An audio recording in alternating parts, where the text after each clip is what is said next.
Hi, this is Juliet Coombe. I'm an author and a photojournalist, and I absolutely loved meeting the people through Secrets of Ceylon. At Kulu, it was the guide to all-rounders who showed me how they upcycled everything from the old tents, turning them into wonderful places to sit and birdwatch, to actually taking the water lilies out of the lake and putting them in vases that were made from the old jam pots that we enjoyed for breakfast. Going further into the hills and discovering Idal Villa was an absolute pleasure with the owners Darshi and Darshana.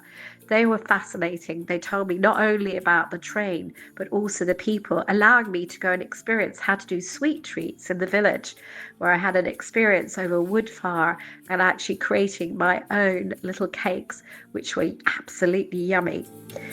A killer brought me flowers when I stayed at Floating Mountain and enjoyed the views. In fact, he tailor-made everything that I wanted. So whatever your dietary issues, he will sort them out, and he'll take you on all sorts of extraordinary secret adventures. I got to make a magical piece out of an old sari and make a wish whilst I was there, and that's certainly to return and do section 3 of the Pico Trail. But whether it was meeting the archaeologists at Kulu Safari, and this was Narina, who was so interesting because she brought to life a Katragama entrance into Yala and the history of the people who once lived there. Today they're no more, but they're amazing archaeological sites which just add another layer of interest when you're traveling through this magnificent park.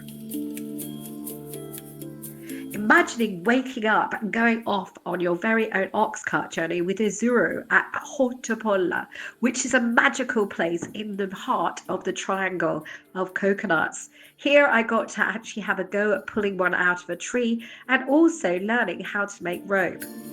For me, going and meeting Manira at Haputales and Haputale was also equally magical. She taught me about her ancient traditions of cooking, but also how to bird spot. She's got lots of short little films and is always happy to come over and say, "Would you like to have a look at this? The mountain's changing yet again." And it is a scenic feast from her own front door. It's not just the people, it's also what they teach you about the culture.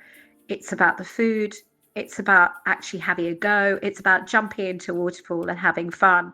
And I guess when you're with Secrets of Ceylon, they facilitate the very thing that you might say, should I have a go or not? With them, it's a definite yes.